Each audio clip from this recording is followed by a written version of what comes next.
Hi everyone, this week on the blog we're going to be starting a 4-part series on audition and performance prep.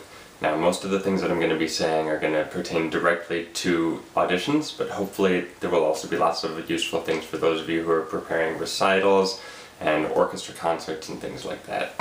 So, you're taking an audition or taking a performance. First thing you want to do is you want to get yourself organized. Phase 1, which takes place about a month before the audition, is all about getting your materials together and making sure that you have all of your bases covered. So the first thing that you do is that if you're taking an audition, you make yourself an audition packet.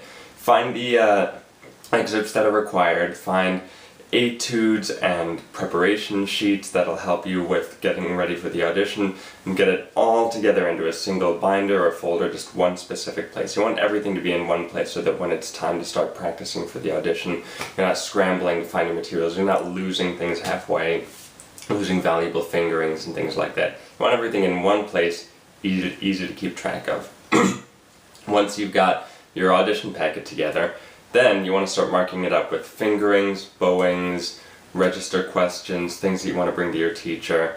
This is the part where you get yourself ready and really acquaint yourself with the challenges that are going to be coming up over the course of the next 3 weeks or so of practice. You also want to find audio files. You want to find recordings of the works that you're going to be playing. If there are any audition prep CDs, like I know for violists there are great CDs by Robert Vernon and Itzhak Schotten. If there are any CDs out there for the repertoire that you're playing in this audition, definitely get those and use those to help coach you. It's basically, if the CD is well made, it's basically like getting a free excerpts lesson with the teacher. Obviously you're not getting hands-on experience, but you're getting direction, and that's really, really valuable.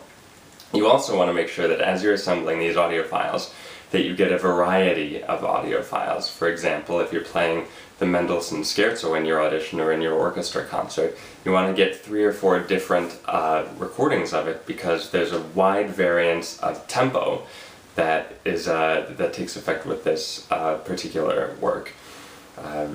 This work can range in tempo from maybe 80 beats per minute to even as high as 100 beats per minute. Stokowski takes it.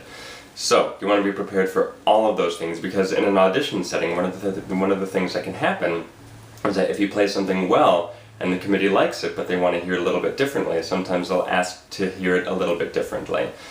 This happened in one of my most recent auditions when I played something I felt very well, and the audition committee felt so too, because they wanted to hear me play it again, but a little bit faster.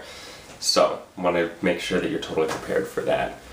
You also want to make sure, along those same lines, that you learn all of the music, not just your part. If all you're doing is reading the excerpt sheets or reading the particular part that you're going to be playing, you're not really doing your whole job. Orchestras are just like any other professional employer in that their ideal candidate is someone who's already done the job. Now, many of you probably won't have done the job already, but with enough practice and enough knowledge, you can fake it. Excuse me. You want to, if you can find the audio files, play along with them.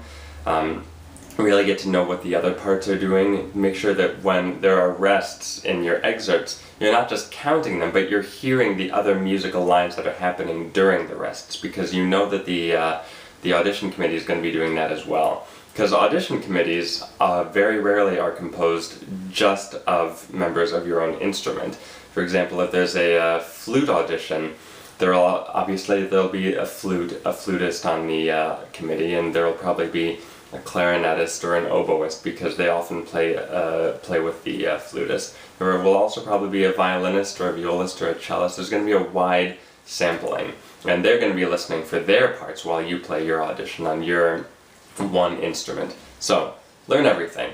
This will also help with choosing an appropriate tempo. Going back to the Mendelssohn Scherzo example from Midsummer Night's Dream, there's a really challenging flute solo at the end of it. So if you're a string player and you pick a really super fast tempo to play it at, the flutist is going to say, that's a little fast for me to be playing at. I don't think that I want to play with a person who wants to play that fast. And that could be the end of the audition. Lastly, as you're getting yourself acquainted with these excerpts, keep in mind that most auditions have a method to the madness. They're not just picking random excerpts. There will typically be something that'll challenge your articulation, there will be something that challenges your musicality, something that challenges your ability to play a solo line. You generally won't find a lot of overlap. Each excerpt, if it's a well-designed list, should have a specific purpose in mind to test you on something. Because auditions are maybe 25% personal statement, your opinion, your chance to say, this is who I am, this is the kind of music that I play, and 75% test. It's an opportunity for the orchestra to hear you and to hear how much work you still have left to do, how many problems you've solved, and how much you still have to work on. And their ideal candidate obviously has 0 problems. So if the more you can identify not only what music you're playing, but why you're playing it in this specific audition, you'll give yourself a big leg up. So, that's all the stuff that takes place during week 1, the whole getting prepared phase. Next time we get in touch, we'll be talking about the next phase, in which we discuss the actual nitty-gritty practicing. So, see you then.